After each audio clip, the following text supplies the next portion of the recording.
Seja bem-vindo à disciplina de Fundamentos da Educação. Eu sou a professora Érica Ramos Moimas. Na tela você tem o meu nome e o tema da aula de hoje é os fundamentos teóricos da educação. Ou seja, nós vamos analisar, conhecer algumas teorias que contribuem para pensar as finalidades da escola. Como, por exemplo, a teoria crítica, as questões analisadas por Theodor Adorno, como as questões analisadas por Pierre Bourdieu, podem contribuir para pensar a educação atualmente. Então vamos para a tela para entender então as questões que serão pensadas durante essa aula. Como a teoria crítica pode sustentar a prática docente, essa teoria ela tem origem com a escola de Frankfurt.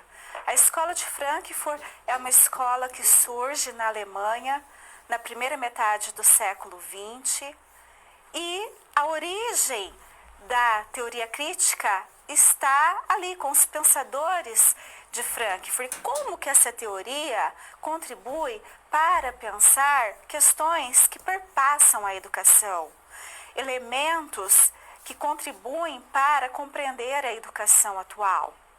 Como que a teoria crítica permite pensar a escola, a educação, como meio para emancipar o homem. Então, essa é uma das questões que nós vamos analisar. Voltando na mesma tela, nós temos, existe escola neutra? Essa é uma questão muito debatida nos últimos tempos, atualmente, né? Não existe escola neutra. Agora, por que não existe escola neutra? Então, vamos pensar aí nessa questão da não neutralidade da escola a partir das ideias de Pierre Bourdieu. Como a escola reproduz a divisão social? Será que é apenas quando há dois modelos de escola, a pública e a privada, que a escola estará reproduzindo então essa divisão social? Ou será que quando a escola privilegia, reproduz aquela cultura da classe dominante, os valores sociais da classe dominante, essa escola também está contribuindo para que perpetue essa desigualdade social? Então, é uma questão para se pensar também. E como podemos pensar a educação para o século XXI diante de uma realidade tão complexa? Qual seria a educação necessária para o século XXI? Então, nós vamos analisar teorias, questões que foram pensadas por filósofos, sociólogos no século XX, mas que ainda são muito atuais, porque contribuem para pensar de forma bastante significativa aquelas questões relacionadas à educação, à realidade em que essa educação está incluída. Afinal, a escola, a educação, ela não ocorre de forma desassociada a uma realidade histórica e social. A escola está inserida em um contexto e para que possamos pensar essa escola, para que possamos pensar essa realidade escolar, precisamos pensar também a realidade histórico e social. A realidade histórica e social que nós temos nesse momento é diferente da realidade histórica e social que existia, por exemplo, no início do século XX, no final do século XIX. Então, nós devemos também ter um novo olhar para a escola. Então, essas questões serão analisadas no decorrer dessa aula.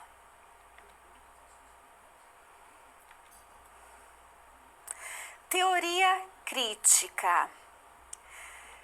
Vamos conhecer, então, a teoria crítica, a importância da teoria crítica, de que forma a teoria crítica contribui para pensar as finalidades da escola. Então, para iniciar, vamos aqui para o slide, e nesse slide nós temos a seguinte questão. A teoria crítica lança seu olhar sobre a realidade, pensando sobre aquilo que ela é, no que se mostra, do que foi feito dela.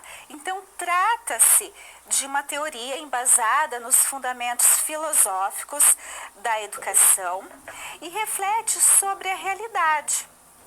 E por que é tão importante enxergar a realidade, compreender a realidade, ter consciência da realidade? Porque a escola, a educação, não ocorre de uma forma desassociada da realidade, de um contexto, de uma realidade histórico e social. Por isso que é tão importante que nós, educadores, possamos compreender a complexidade da realidade. De que forma essa realidade influencia na educação e como que a educação pode contribuir para mudar essa realidade. Então, a teoria crítica, ela nos ajuda a pensar a realidade, como essa realidade se apresenta e quais as condições que ela teria para ser diferente. Será que é possível mudar essa realidade? Quais condições nós, enquanto educadores, o professor lá da educação básica, por exemplo, quais as condições ele tem para mudar essa realidade? Então, é uma questão muito importante. Mas nós temos que entender em que contexto essa teoria surgiu, como que ela origina.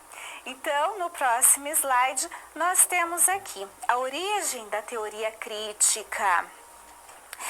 A teoria crítica, ela surge com os pensadores da escola de Frankfurt, uma escola alemã, e essa escola ela é fundada na década de 1920.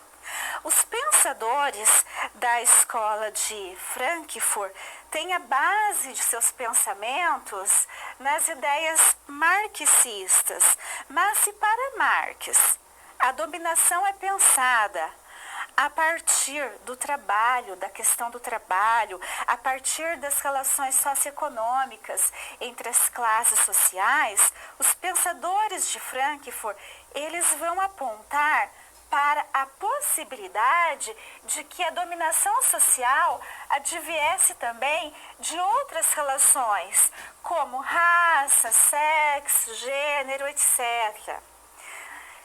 E os pensadores da escola de Frankfurt, eles vão produzir muito em um contexto marcado pela Segunda Guerra Mundial.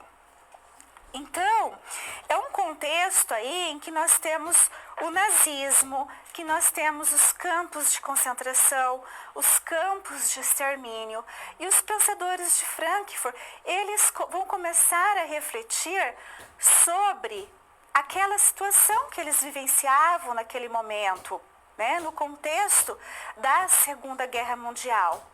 E eles vão pensar se seria possível, de que forma seria possível mudar aquela realidade. Então, eles vão refletir sobre a realidade vivenciada por eles, que era uma situação de barbárie.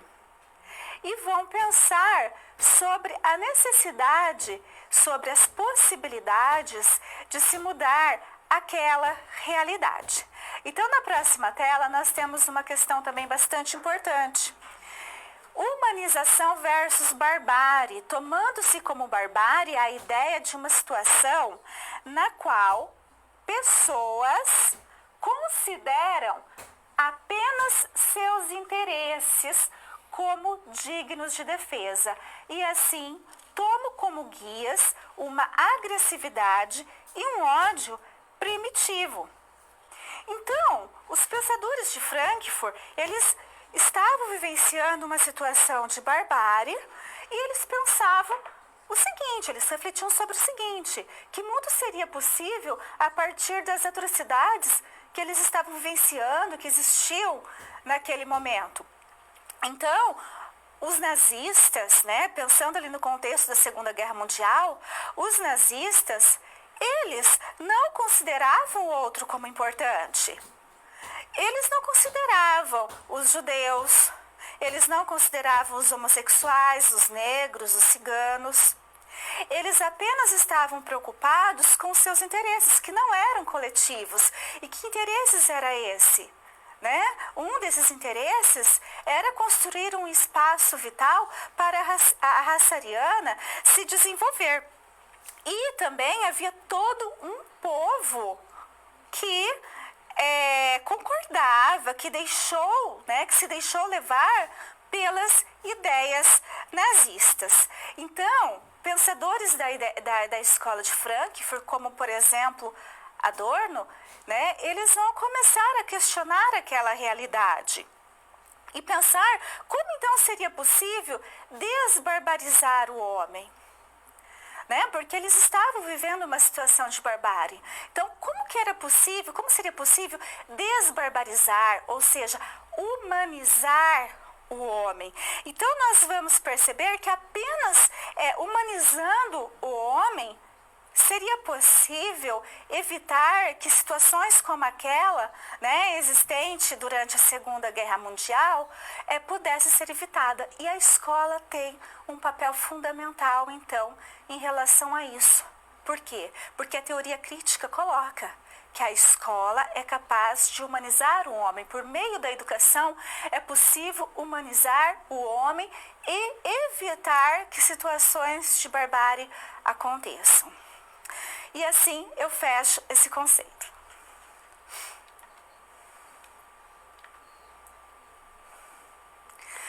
Vamos pensar então na emancipação.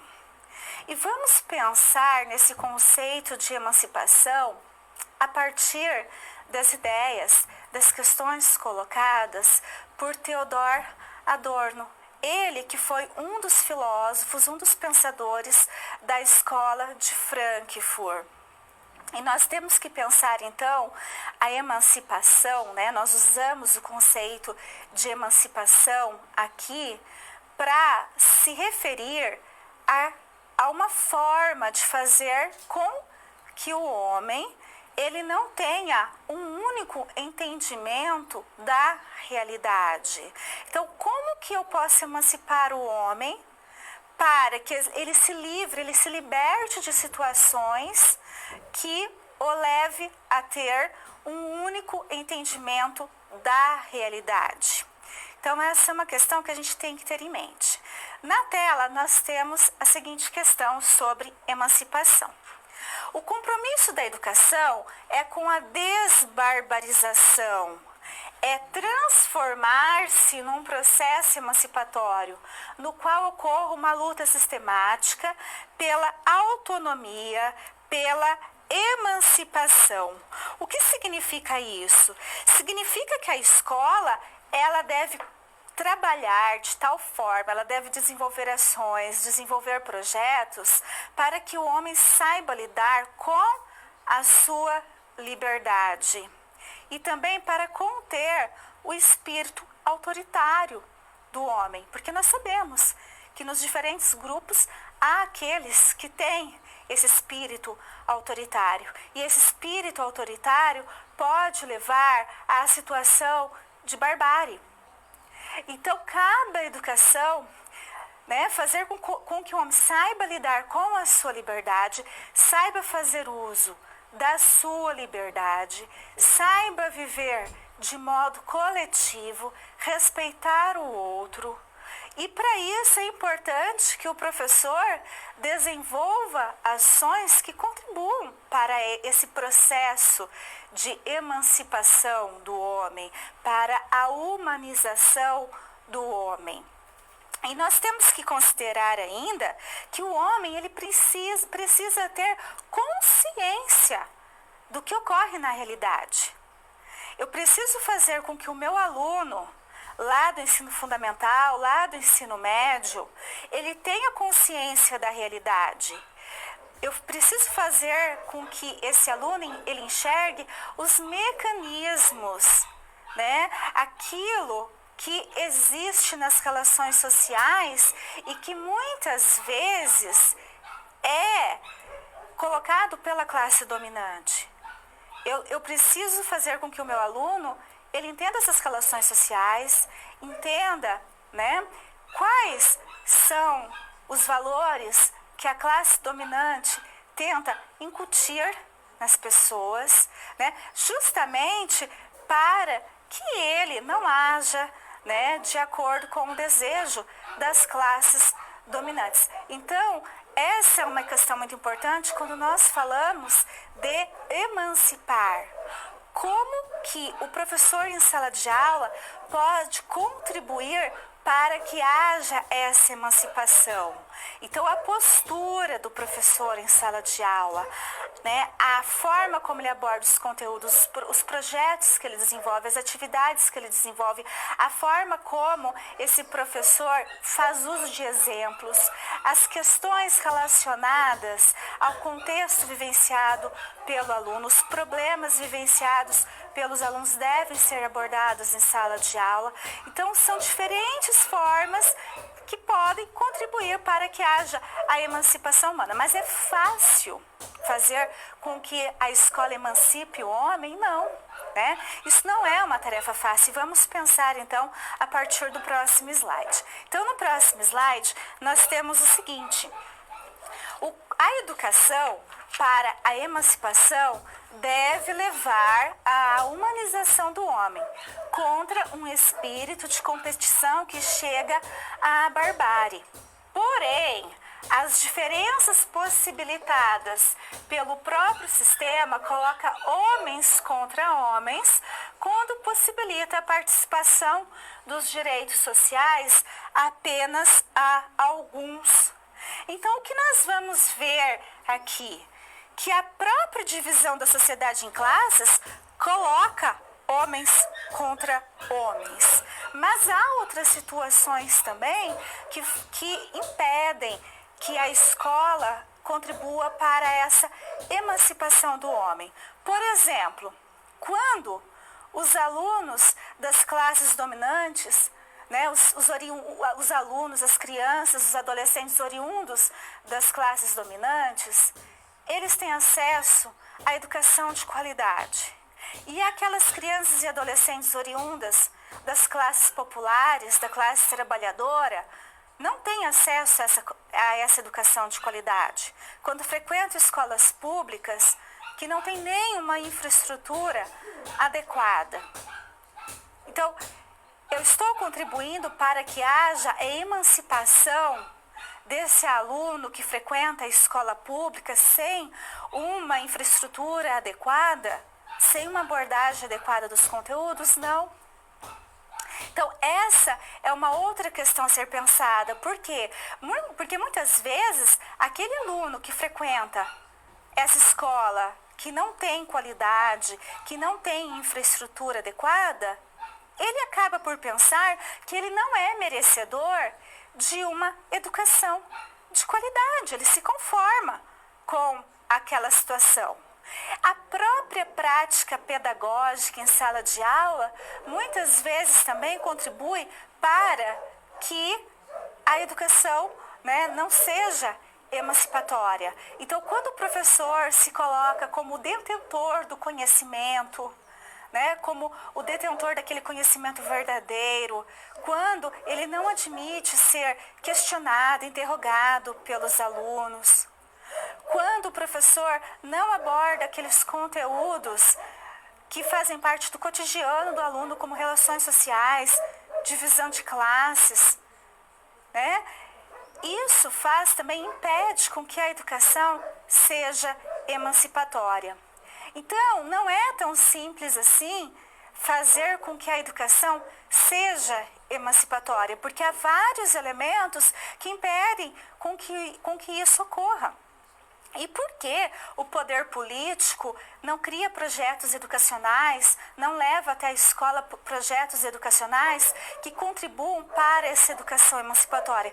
Porque não é interesse, né, do poder político, não é interesse formar, né, alunos que tenham capacidade para pensar, para questionar, que não aceitam ser dominados, que não aceitem o mínimo.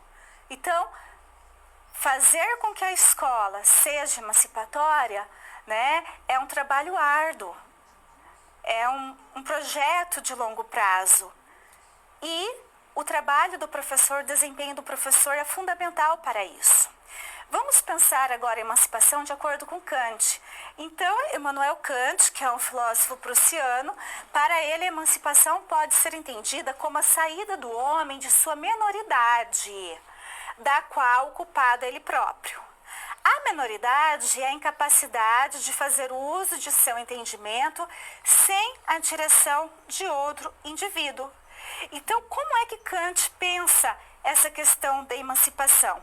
Para ele, o homem, ele só sai, né, ele só se torna emancipado quando ele sai dessa condição de menoridade, ou seja, quando ele se torna capaz de tomar decisões, de agir por si só, tá?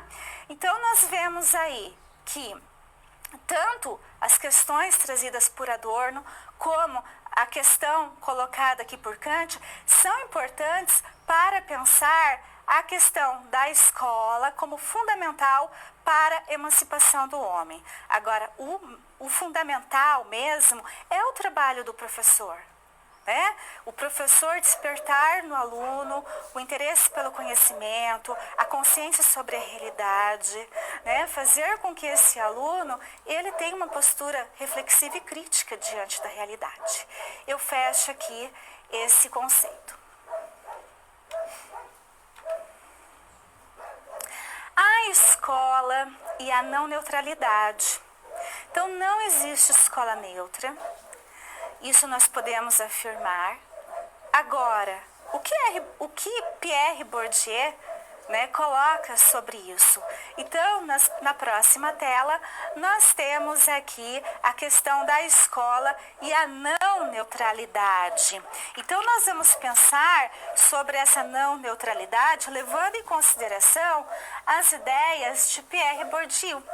Ele que é um sociólogo francês, que viveu aí no século XX. Então, como ele pensa a escola?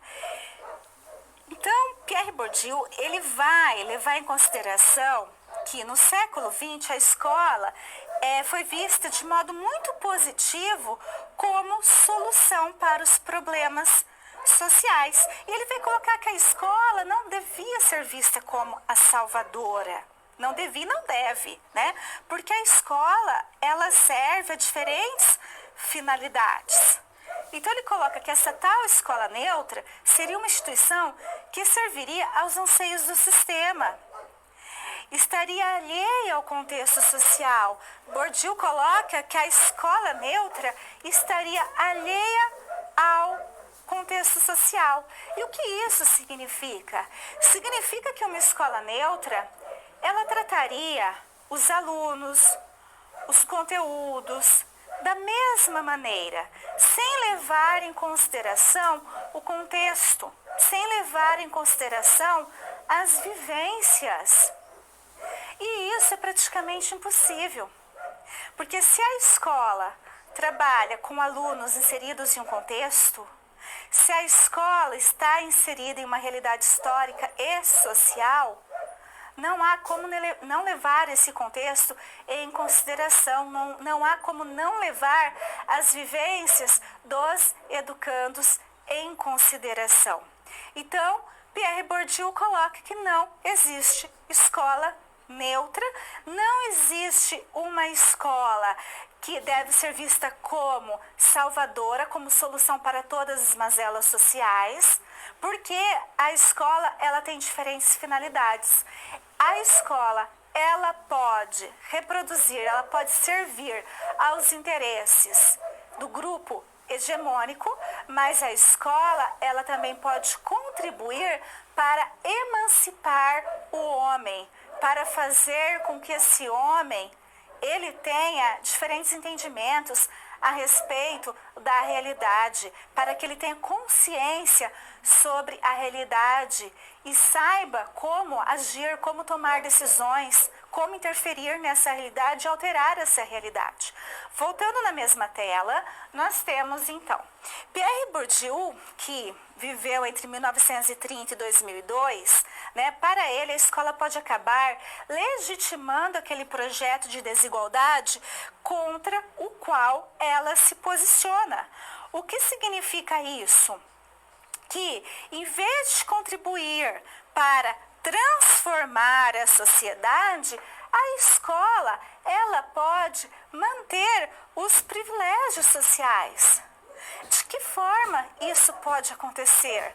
Da forma como o professor trabalha, Como os projetos educacionais, quais as intenções desses projetos educacionais? Será que eles contribuem para legitimar valores sociais da classe dominante?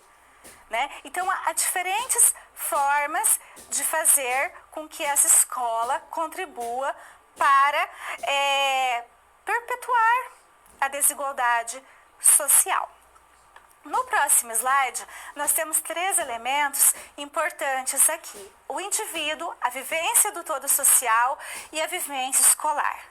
Eu preciso compreender essa relação entre indivíduo, sociedade, escola, vivência social e vivência escolar para analisar a escola, as condições que ela tem de ser diferente. Será que a escola poderia ser diferente? Então, é a partir dessa relação que Bourdieu vai criticar a escola, que ele vai tecer uma crítica à escola. Então, nós devemos considerar que o indivíduo ele tem toda uma vivência social. Ele traz consigo elementos do seu contexto, ele percebe o mundo de acordo com a sua posição social, então ele interpreta o mundo a partir de um parâmetro, E esse parâmetro não é neutro. Ele interpreta o mundo a partir de suas vivências sociais. E nós devemos considerar também que essa vivência escolar também pode induzir o aluno a determinadas visões de mundo, Então, eu posso induzir o meu aluno a determinadas visões de mundo de acordo com o que eu falo, de acordo com os exemplos que eu utilizo em sala de aula, de acordo com os projetos educacionais que são impostos à escola e os professores, a equipe pedagógica colocam em prática. Esses projetos educacionais, eles têm uma intenção, eles não são neutros e eles podem ter como intenção incutir no aluno determinados valores sociais. Então, são questões que nós devemos pensar. No próximo slide, então, vamos pensar como que essa escola ela pode induzir o aluno a determinadas visões de mundo. A escola é um dos lugares nos quais a força da estrutura sobre o indivíduo se mostra dotada de grande poder. Na escola, a estrutura acontece por meio da política educacional que vem permeando os conteúdos e as metodologias.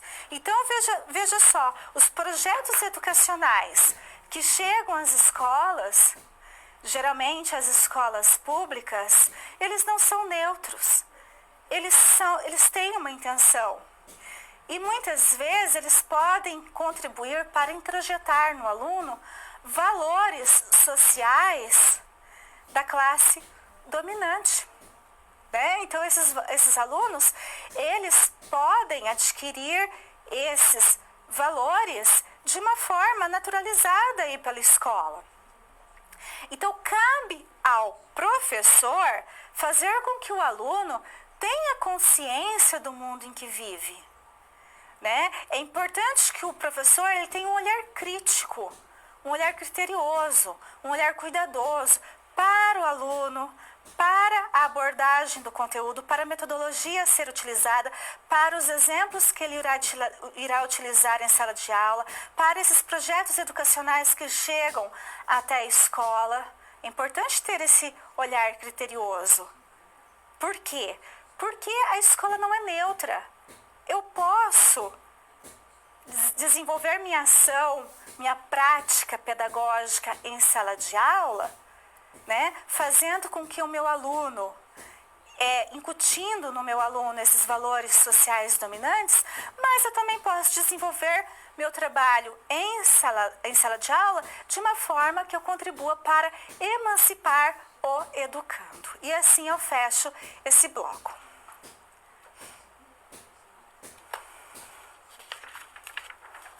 Vamos pensar então em uma situação problema que tem como tema qual é o problema? Então, vamos pensar nessa questão que é colocada aqui para vocês.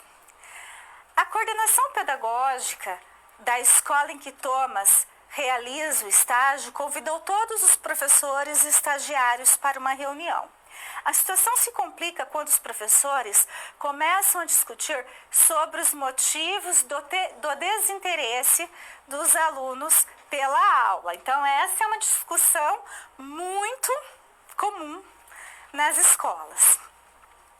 Ao discutir sobre o desinteresse dos alunos, os professores começaram a apresentar ideias discordantes e até contraditórias.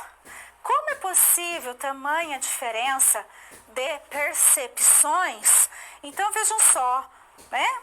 Para alguns, isso é muito comum numa escola de educação básica, o desinteresse dos alunos de uma determinada turma é porque o professor não trabalha de uma forma dinâmica o conteúdo.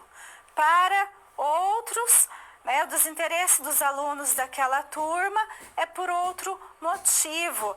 É porque o conteúdo está sendo abordado de uma forma muito simples. Para outros é porque o conteúdo está sendo abordado de uma forma muito difícil, muito complexo, o conteúdo é mais complexo. Então, por que muitas vezes, quando vai analisar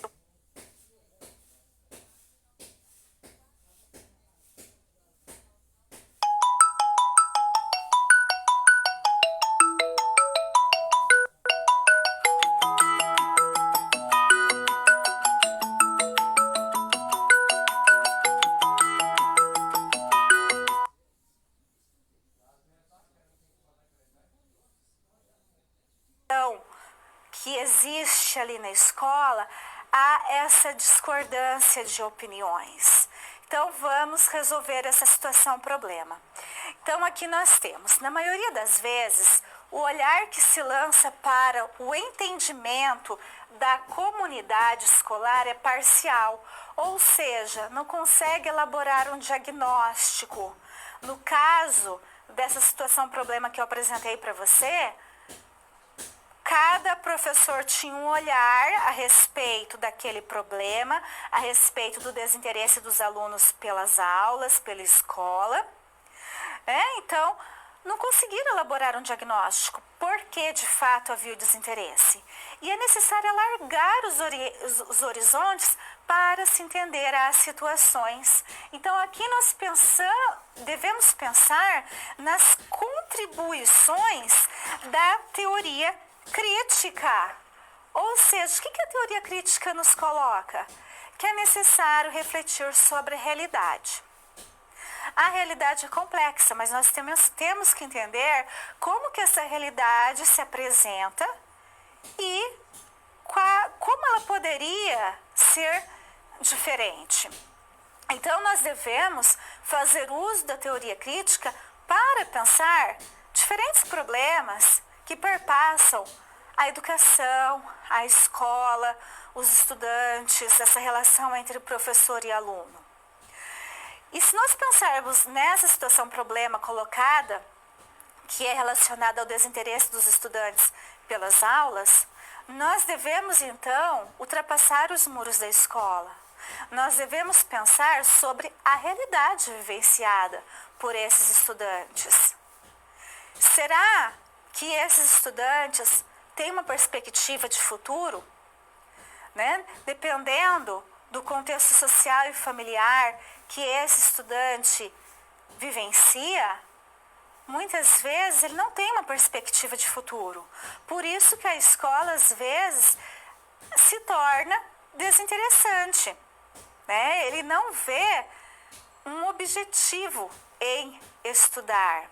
Nós temos situações, por exemplo, que a aluna estuda de manhã e 1 hora da tarde ela vai trabalhar como babá e trabalha até 9 horas da noite como babá. Será que no outro dia de manhã ela vai ter disposição para o estudo?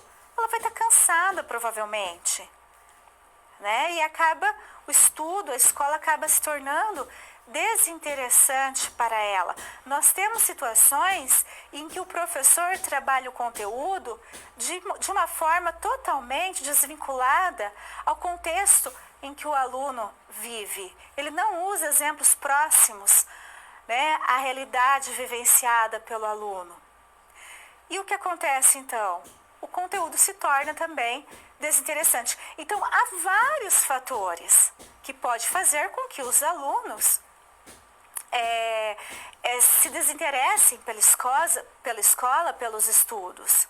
Mas nós temos que ter esse olhar amplo, né, para entender essa realidade vivenciada pelos nossos alunos. E a teoria crítica, então, vem contribuir de forma significativa para isso.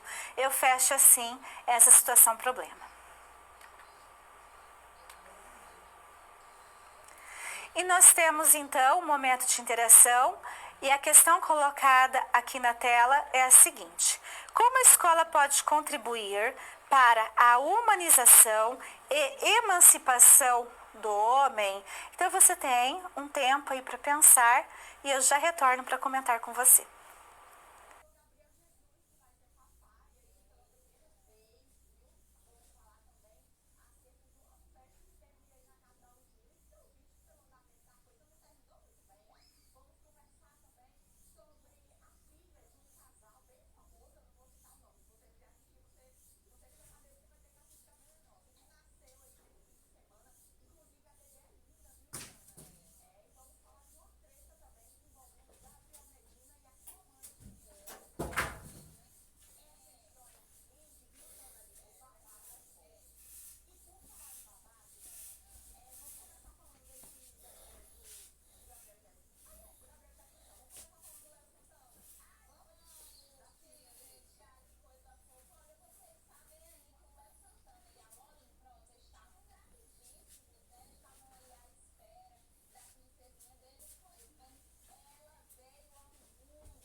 Então, a escola pode contribuir para a humanização, para a emancipação do homem, quando as ações do professor, quando a prática pedagógica contribui para que o aluno para que o educando tenha consciência da realidade, né? Para que esse aluno, para que esse educando compreenda como que os grupos dominantes muitas vezes tentam impor seus valores. E para que esse indivíduo ele não aceite ser dominado, né? Para que ele não aceite as condições impostas pelo grupo dominante, para que ele não aceite o mínimo. Então, dessa forma, nós podemos contribuir para emancipar, para humanizar o homem.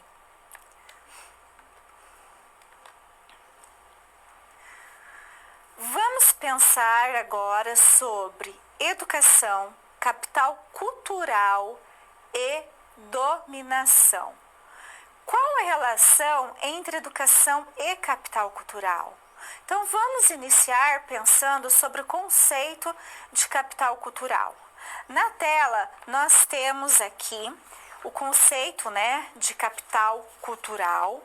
E para Pierre Bourdieu, capital cultural são os elementos ou obras universais da cultura ocidental. Mas capital cultural pode ser entendido também como bens culturais, como cultura legítima ou como aquela cultura dita superior. Então, eu vou dar um exemplo para vocês de capital cultural. Capital cultural pode ser entendido como aquele conhecimento que alguns indivíduos acumulam, né, e que serve muitas vezes para diferenciar alguns indivíduos de outros. Então, dependendo da classe social que o indivíduo pertence, ele vai ter acesso a um determinado capital cultural. Então, os indivíduos de classes média ou alta, eles geralmente têm acesso a um determinado cultural, a um determinado capital cultural, a um conjunto de bens culturais, como, por exemplo, a diplomas, cursos de línguas. Esses indivíduos têm acesso a livros e desenvolvem hábitos de leitura. Esses indivíduos viajam e visitam museus. Então, eles também adquirem um determinado conhecimento por meio dessas visitas aos museus. Esses indivíduos têm o hábito de frequentar teatros. Então, eles valorizam o teatro, as peças teatrais. Então, Bourdieu coloca que nem todos têm acesso a determinadas produções culturais, a determinados bens culturais. Geralmente, quem tem acesso a esse capital cultural, a essa cultura dita superior, dita genuína, legítima, né, são aqueles grupos, né, de classes média para alta. Então, vamos para a próxima tela para entender melhor como que ocorre, então, essa transmissão do capital cultural, como que esse capital cultural também é reproduzido. Então, veja só, a classe social. Na classe social, há uma produção cultural da classe que é igual, que corresponde ao capital cultural que será transmitido. Então, nós vemos o quê? Que o indivíduo, ele nasce em uma família de determinada classe social. E essa classe social, ela produz, ela tem acesso a um determinado capital cultural. Os indivíduos da classe dominante, os indivíduos daquele grupo detentor do capital têm acesso a um determinado capital cultural, enquanto os indivíduos de classes trabalhadoras, de classes baixas, muitas vezes eles ficam à margem desse capital cultural. Como que esse capital cultural ele é transmitido, né? Ele pode ser entendido como uma herança que o indivíduo recebe de acordo com sua classe, a partir do que recebe pode enxergar possibilidades para a vida. Então, qual é o capital cultural de uma criança, de um adolescente oriundo de uma família em que os pais têm ensino superior, que os pais têm um emprego fixo que garante uma renda, né, que garante um meio de vida confortável? Qual é o capital cultural dessa criança ou desse adolescente, né, que os pais estimulam o hábito pela leitura, compram livros, que tem um escritório com uma biblioteca em casa? Qual é o capital cultural desse indivíduo, né, que tem oportunidade de viajar nas férias, de ir a museus, de ir a teatros?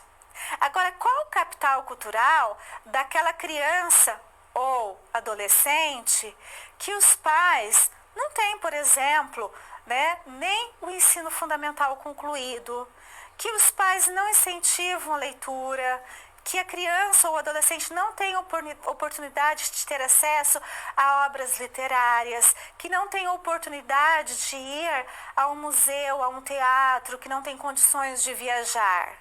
Então, por aí você percebe que os indivíduos, eles têm um capital cultural diferente. Enquanto alguns têm um capital cultural superior, né, uma cultura legítima, entendida como legítima, outros têm acesso apenas àquilo que o seu meio social, que o seu contexto pode proporcionar. Na mesma tela, nós podemos entender também que a escola ela reproduz esse capital cultural. Como, né? Então, a escola reproduz a divisão social, favorecendo a cultura legítima do capital cultural dominante, da classe dominante. Então, há essa ideia também de que a escola ela valoriza a cultura legítima, aquela cultura que nem todos têm acesso. Então, nós vamos concluir que a sociedade ela acaba se dividindo entre aqueles que têm um capital cultural dito superior, dito legítimo, reconhecido como legítimo. Esses são vistos como os melhores e, né, há aquelas pessoas que não têm acesso a esse capital cultural, que estão à margem desse capital cultural e são vistas como pessoas, então, né, comuns. E há a ideia ainda de que aqueles que têm acesso ao capital cultural superior, eles têm mais sucesso escolar e também mais sucesso no mercado de trabalho. Na próxima tela, nós temos, então, a questão da educação e do capital cultural. Deste modo, a educação não pode ser entendida ingenuamente como caminho de libertação do homem, já que ela reproduz a hierarquização dos indivíduos. E como que essa escola reproduz a hierarquização dos indivíduos? Será que isso ocorre apenas quando há dois modelos de educação, uma educação privada e uma educação pública? Ou isso ocorre também de outra forma? Então, nós vamos perceber que a escola ela reproduz essa hierarquização também quando ela valoriza essa cultura tida como legítima e que geralmente, né, os alunos não têm acesso. Então, aqueles alunos oriundos das classes populares, eles não têm oportunidade de ter acesso a teatro, a museus, a obras literárias. E muitas vezes a escola valoriza esse tipo de cultura. Então, como que nós podemos romper com isso, né? Como que nós podemos fazer com que essa realidade seja diferente? Porque o aluno da escola pública, ele não chega na escola, né? A maioria dos alunos não chegam na escola pública com esse capital cultural, com essa bagagem cultural que aquele aluno da classe dominante tem. Mas muitas vezes a escola exige isso do aluno. Então, como que nós podemos mudar essa realidade? né? Como que eu posso fazer com que o aluno da escola pública ele também tenha acesso a esse capital cultural entendido aí como uma cultura legítima? Então, uma questão para se pensar. Eu fecho assim essa questão. Escola, herança, reprodução e violência simbólica. Então, vamos pensar sobre a questão da violência simbólica praticada pela escola. Como podemos entender o conceito de violência simbólica, o conceito de herança, que é um conceito também muito importante aí abordado por Pierre Bourdieu. Então, na próxima tela, nós temos o seguinte, o conceito de herança na teoria de Bourdieu. O que ele vai colocar, né? Ele coloca que o indivíduo, ele nasce detentor de um conjunto de bens materiais e culturais, tá? Então, herança para Pierre Bourdieu é isso, né? Ela é composta por bens materiais e também pela cultura. Então, ele coloca que o indivíduo ele já nasce detentor disso. E isso vai influenciar toda a sua vida.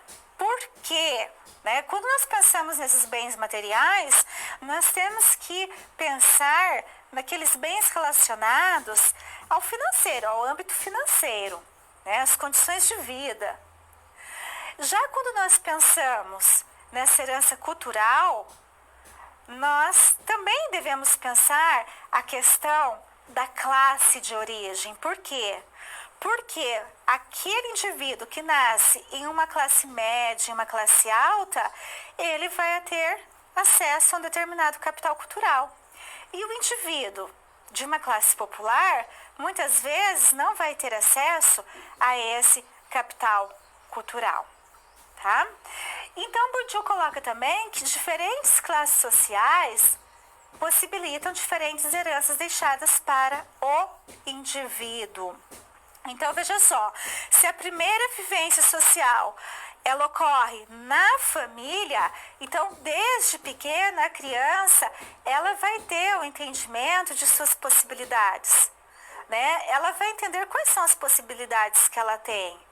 Então, uma criança de uma família de classe alta, de um grupo dominante, por exemplo, de um detentor do capital, essa criança ela vai enxergar quais são as possibilidades que ela tem. Já uma criança, né, de uma família de classe popular, que não tem acesso, muitas vezes, a determinadas condições financeiras, que não tem determinadas condições financeiras, que não tem acesso a determinados bens culturais e não é estimulada também, é incentivada a ter esse acesso, essa criança ela vai enxergar outras possibilidades para a vida. Muitas vezes, ela vai se contentar com o pouco que ela tem.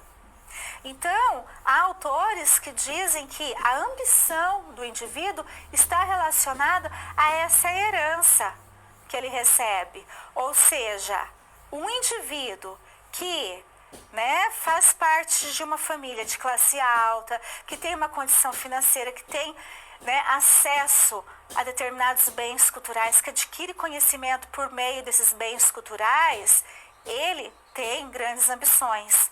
Já aquele indivíduo que não tem condições financeiras e também não tem acesso a esse capital cultural, que não adquiriu esse capital cultural, ele terá poucas ambições para a vida. Na próxima tela, nós temos o seguinte: Bourdieu considera que a transmissão pela escola da cultura escolar, como conteúdos, métodos de trabalho e de avaliação, relações pedagógicas, práticas linguísticas, própria à classe dominante, revela uma violência simbólica exercida sobre os alunos de classes populares. Então, Bourdieu coloca que a escola reproduz o que é predeterminado pela classe dominante. E ele diz, então, que essa escola ela pratica uma violência simbólica. Por quê? Porque ela pratica uma espécie de violência ao impor aos alunos das classes populares a cultura que apenas aquele grupo dominante tem acesso. Então, muitas vezes, a escola exige que o aluno da classe popular chegue até a escola com um conhecimento que muitas vezes ele não teve oportunidade de ter, né, na sua vivência, no seu contexto social e familiar. Né? Por quê? Porque ele não teve condições para ter acesso ao teatro, ao museu, para viajar, para ler. Muitas vezes o aluno não tem nem acesso à internet. Mas muitas vezes a escola desconsidera isso e coloca para o aluno essa cultura tida como legítima, né, como uma cultura que tem mais valor. No próximo slide, nós temos: a escola exige dos estudantes das classes populares uma herança que não receberam. O que significa isso? Muitas vezes a escola parte do pressuposto que é necessário esse capital cultural superior, né, que é necessário determinados conhecimentos e vivências, e o aluno, ele não teve oportunidade de ter, né, essa vivência, esse conhecimento, ele não teve oportunidade de ter acesso a esse capital cultural tido como superior. O aluno com pouco capital cultural não terá chance de sucesso e vai se enxergar como naturalmente incapaz. Então, o que significa isso? O aluno da classe popular, muitas vezes, ele se vê perdido no meio do conhecimento trabalhado ali na escola. Por quê? Porque para ele compreender aquele conhecimento, para ele aprender aquilo que o professor está explicando, ele já deveria ter tido algumas vivências. Ele já deveria ter tido algumas experiências, mas o aluno da escola pública, ele não tem essa oportunidade de ter essas vivências. Ele não tem oportunidade de ter acesso a esse capital cultural que nós, né, colocamos como superior, que a classe dominante tem acesso. Já o aluno oriundo da classe dominante, quando ele vai para a escola, né, aqueles conteúdos trabalhados pelo professor, muitas vezes ele recebe aqueles conteúdos de uma forma mais tranquila, mais natural, porque é como se fosse uma continuidade do que ele já vivencia, do que ele já ouve em casa, do que ele tem ali no livro que está na estante do pai dele. Né? Então, para ele, o sucesso escolar provavelmente estará garantido. Já esse aluno da classe popular, muitas vezes para ele a escola se torna desinteressante. Então, essa é uma questão para ser pensada. E como que nós podemos romper com essa situação, então? Como nós podemos evitar essa situação de violência simbólica? Será que eu devo, por exemplo, menosprezar a cultura superior? Não trabalhar, então, com essa cultura superior? Não é essa a questão, né? Então, é necessário que o meu aluno, ele conheça, ele saiba que existe essa cultura superior. Isso é muito importante, tá? Mas eu também preciso valorizar a cultura do meu aluno, as manifestações culturais, as práticas culturais que existem ali na comunidade a qual ele pertence. E aos poucos, ir apresentando para esse aluno que existe uma outra cultura, tida muitas vezes como cultura legítima, como, por exemplo, teatros, museus, literatura, etc. E que ele também deve ter acesso a essa cultura, ele também deve ter essa bagagem cultural. Essa cultura, tida como superior, ela não deve ser restrita apenas também a um determinado grupo. Outras pessoas da sociedade também podem ter acesso a essa cultura e cabe à escola oportunizar essa vivência. Eu fecho assim esse bloco. A educação para o século XXI. Então, vamos pensar na educação para o século XXI a partir das ideias de Edgar Morin. Então, no próximo slide, nós temos algumas questões colocadas por Morin. Morin ele desenvolveu a teoria da complexidade, ou seja, ele coloca que a realidade, o mundo, são complexos. E é um erro, muitas vezes, nós tentar simplificar a realidade. Muitas vezes a escola tenta simplificar o entendimento da realidade, tenta simplificar o entendimento dos fenômenos sociais. E isso, para Morin, é um erro.